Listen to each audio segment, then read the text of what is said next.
আজ আমরা কোষে দেখি 5.7-এর আরও কিছু অঙ্ক করব। কোষে দেখি 5.7-এর 12 দাগের অঙ্কটি। আজ দাদা ও তার কিছু বন্ধুরা একসাথে মেলায় যাবে, তাই আমার দাদু তাদের মধ্যে কিছু টাকা সমান ভাগে ভাগ করে দিলেন।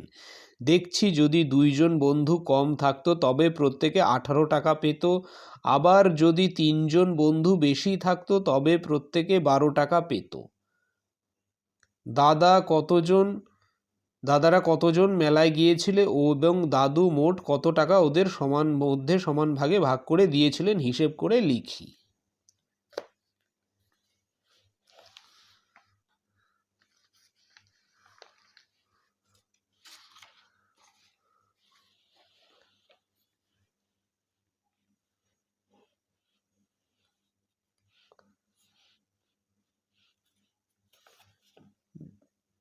ধরি দাদারা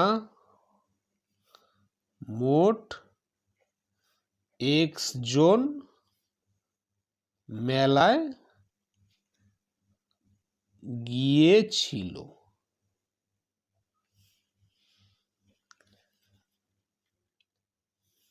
ধরি দাদু মোট y টাকা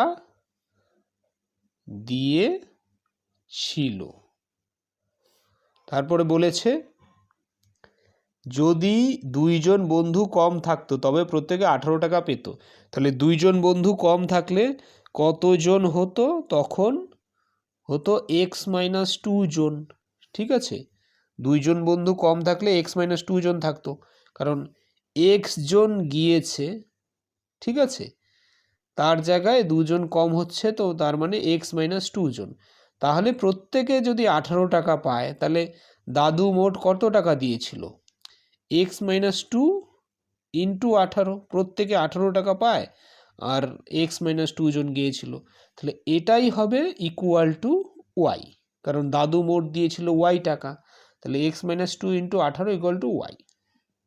আর যদি তিনজন বন্ধু বেশি থাকতো, তিনজন বন্ধু বেশি মানে x+3, তাহলে প্রত্যেকে পেত 12 টাকা, প্রত্যেকে 12 টাকা। আর মোট বন্ধু সংখ্যা হচ্ছে x+3, তাহলে মোট টাকা হবে x+3 into 12 equal to y। ঠিক আছে, মোট টাকা, তাহলে প্রত্যেকে কত টাকা পাবে এবং মোট বন্ধু সংখ্যা দিয়ে গুণ করলে আমরা মোট টাকা পেয়ে যাব। তাহলে এইটা একটা সমীকরণ 1, এইটা আরেকটা সমীকরণ 2। 1 নম্বর সমীকরণকে যদি আমরা আরেকটু ভাঙিয়ে লিখি, তাহলে 18 দিয়ে একে গুণ করলে 1 নম্বর সমীকরণ থেকে পাবো 18x - 36 ইকুয়াল টু ওয়াই, বা 18x - y ইকুয়াল টু 36। এটাকে আমরা 3 নম্বর লিখে দিচ্ছি। আর 2 নম্বর সমীকরণ থেকে আমরা পাই 12 দিয়ে গুণ করলে 12x + 36 ইকুয়াল টু ওয়াই, তাহলে 12x - y ইকুয়াল টু -36। এটা হচ্ছে 4 নম্বর। এবার 3 আর 4কে যদি আমরা সহজে সমাধান করতে পারি তাহলে আমরা বেরিয়ে যাবে কতজন বন্ধু গিয়েছিল এবং দাদু মোট কত টাকা দিয়েছিল। আচ্ছা দেখো, এখানে বাঁ দিকে এখানে -y রয়েছে, এখানেও -y রয়েছে, তাহলে এই 3-এর থেকে যদি 4কে আমরা বিয়োগ করে দিই তাহলে y-কে সহজেই প্রথমে অপনয়ন করতে পারবো। তাহলে অপনয়ন পদ্ধতিতে আমরা একে সমাধান করছি। তাহলে প্রথমে 3 বিয়োগ 4 নং করে পাই, 3 থেকে 4কে বিয়োগ করে দিচ্ছি। ঠিক আছে, তাহলে বিয়োগ করলে কি হবে? 18x - y equal to 36, 12x - y equal to -36। বিয়োগ করছি, বিয়োগ করলে এখানে চিহ্নটা মাইনাস হবে, এখানে প্লাস হয়ে যাবে, এখানেও প্লাস হয়ে যাবে। তাহলে মাইনাস হলে এখানে দেখো 18x - 12x মানে 6x plus 6x minus y plus y, এখানে এই চিহ্নটা হবে, তাহলে plus y minus y plus y হবে 0, আর এখানে হবে 36 প্লাস 36, এখানে মাইনাস হবে না, এখানে প্লাস চিহ্ন হবে, তাহলে এটা হবে 72। ঠিক আছে, তাহলে 6x ইকুয়াল টু 72 পেলাম।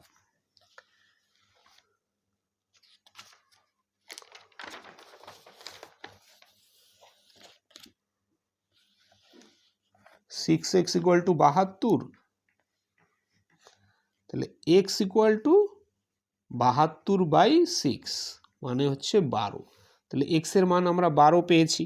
এবার যদি 1 নং সমীকরণে আমরা বসিয়ে দিই x এর মানটা, ওটা ছিল 18x minus y equal to 36। তাহলে এখান থেকে x এর মানটা যদি আমরা বসিয়ে দিই, ঠিক আছে, 18x minus Y equal two 36, এটা হচ্ছে 3 নম্বর সমীকরণে বসিয়ে দিলাম। তাহলে x এর মান হচ্ছে 12 বসিয়ে দিলাম। 18কে 12 দিয়ে গুণ করলে হয় 216 মাইনাস ওয়াই ইকুয়াল টু 36। তাহলে ওয়াইকে যদি ডান দিকে নিই বা ওয়াইকে বাঁ দিকেই রাখলাম, 216কে ডান দিকে নিলে মাইনাস 216 প্লাস 36, তো মাইনাস ওয়াই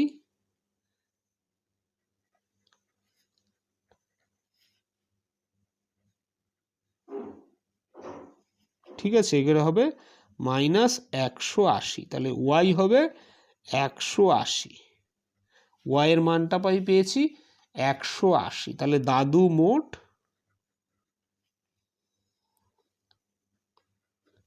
180 টাকা দিয়েছিল, ঠিক আছে। আর কত জন হবে, ওয়াই এর মানটা 180 আর দাদার এক্স এর মান হচ্ছে 12, দাদার বন্ধু সংখ্যা 12 জন মোট বন্ধু গিয়েছিল, ঠিক আছে। এবার যদি আমরা বসাই এখানে দ্বিতীয় সমীকরণে,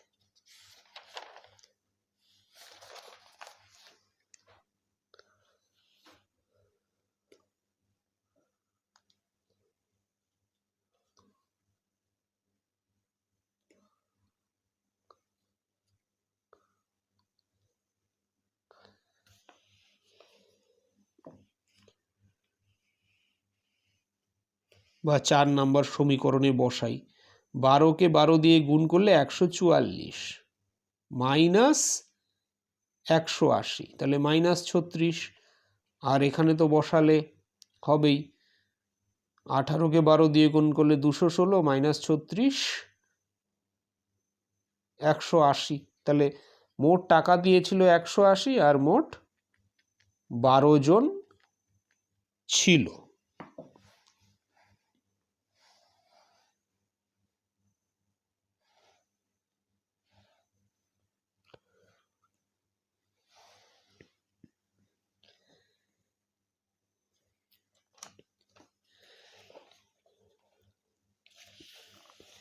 এবার আমরা পরের অঙ্কটি করছি। আমার দাদার একটি থলিতে 1 টাকার মুদ্রা ও 50 পয়সার মুদ্রা মিলিয়ে মোট 350 টাকা আছে। আমার বোন ওই টাকার থলি থেকে 1/3 50 পয়সা বের করে তার জায়গায় সমসংখ্যক 1 টাকার মুদ্রা রেখে দিল।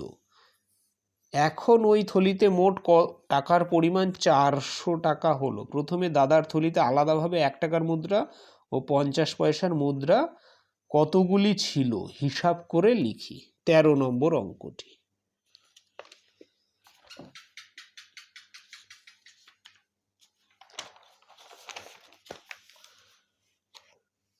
তাহলে প্রথমে ধরি 1 টাকার মুদ্রা ছিল x, ধরি 50 পয়সার মুদ্রা ছিল y, ঠিক আছে। তাহলে প্রথমে ছিল 350 টাকা, তাহলে এখান থেকে বলতে পারি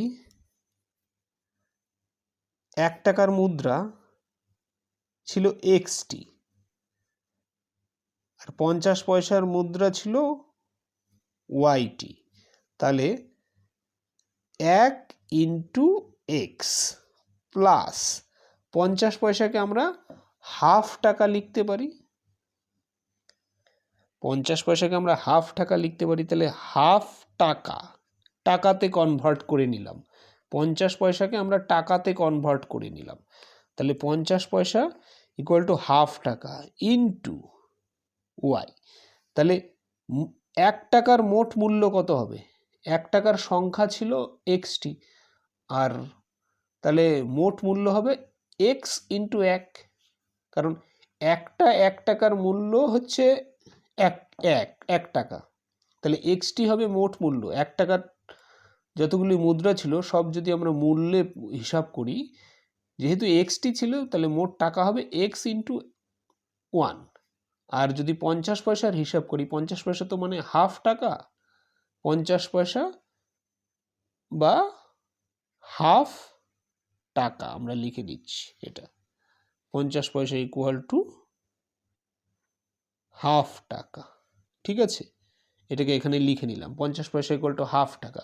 হাফ 50 পয়সার মুদ্রা ছিল ওয়াইটি, তাহলে ওয়াই ইন্টু হাফ, এটা টাকায় কনভার্ট করেছি, তাহলে এটাও টাকা এটাও টাকা, এইটাই হবে প্রথমে 350 টাকা। মোট টাকা তো 1 টাকা আর 50 পয়সা মিলে মোট টাকা 350, এটা হবে 1। আচ্ছা, এইবার বলেছে ওই টাকার থলি থেকে 1/3 50 পয়সা বের করে তার জায়গায় সমসংখ্যক 1 টাকার মুদ্রা রেখে দিল। 1/3 50 পয়সা বের করে নিচ্ছি, তাহলে 50 পয়সা ওয়াইটি ছিল, তাহলে 50 পয়সার মুদ্রার 1/3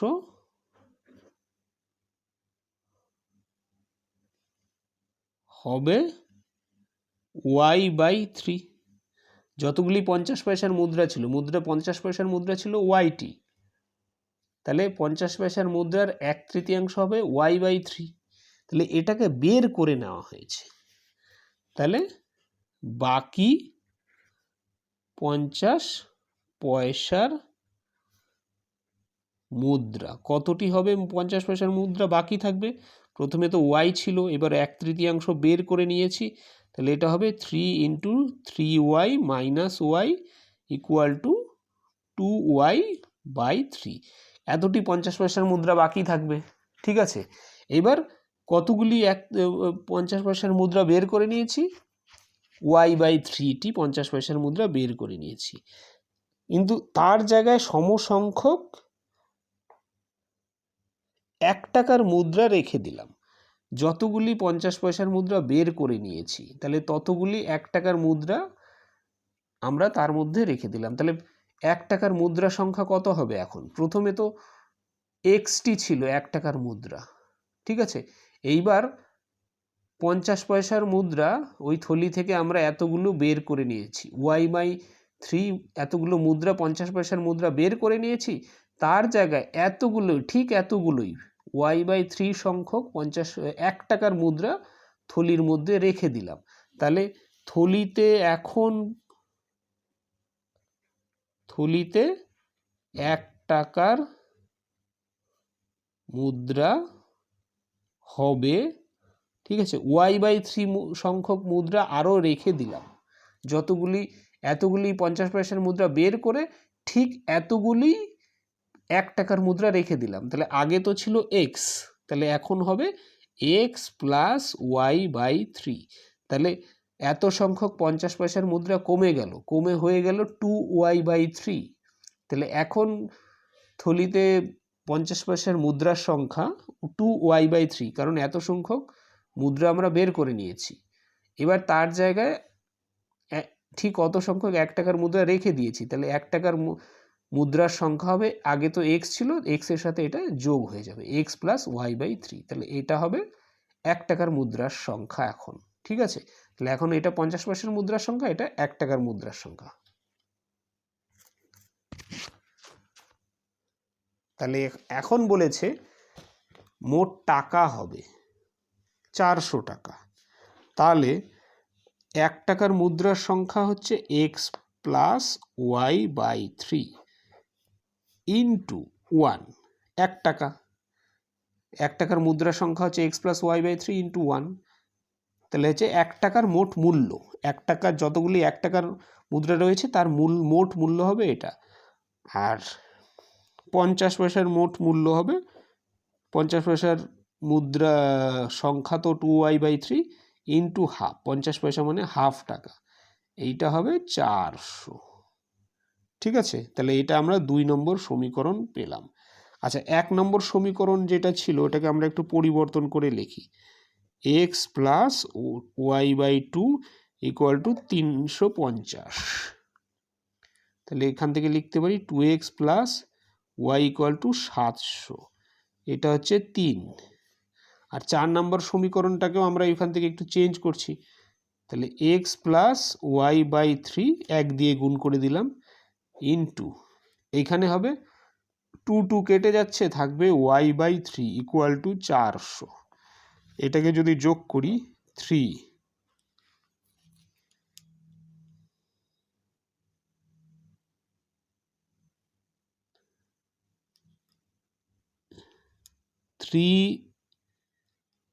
3x + y = 400।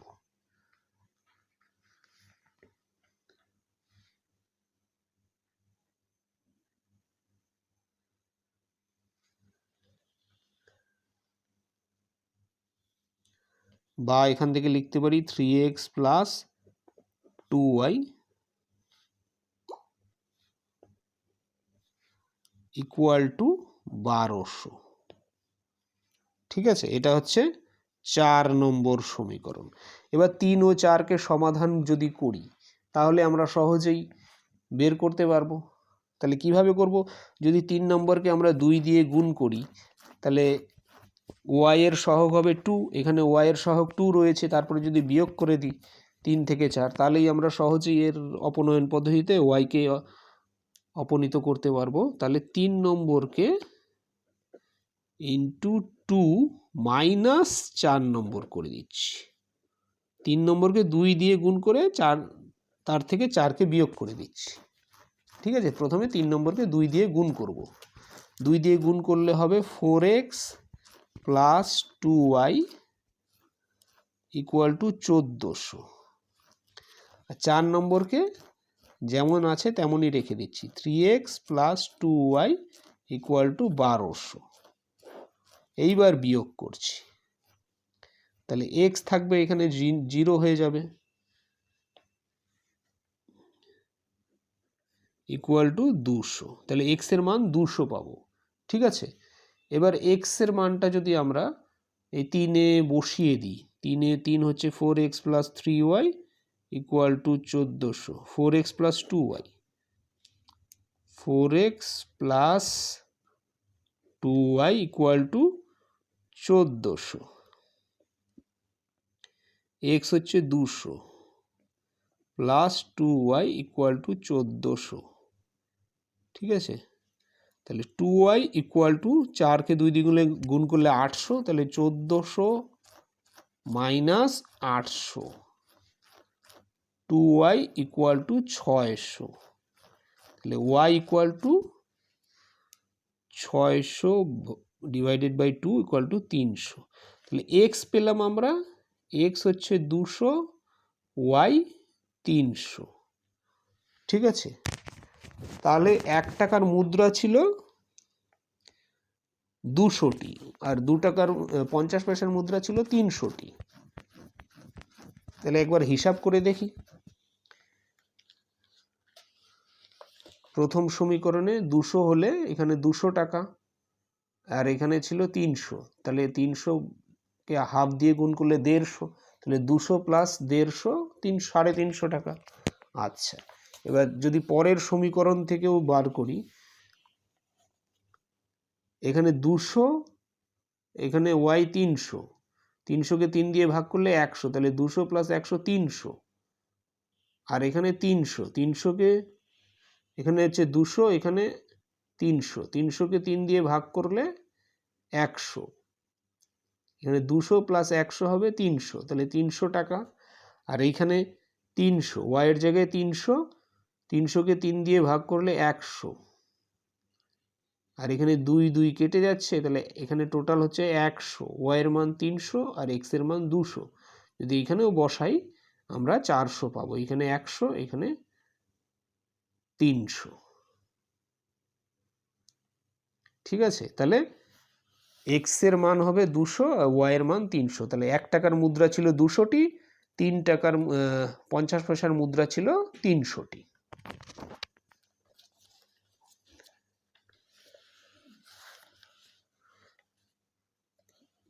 তারপরের অঙ্কটি করি।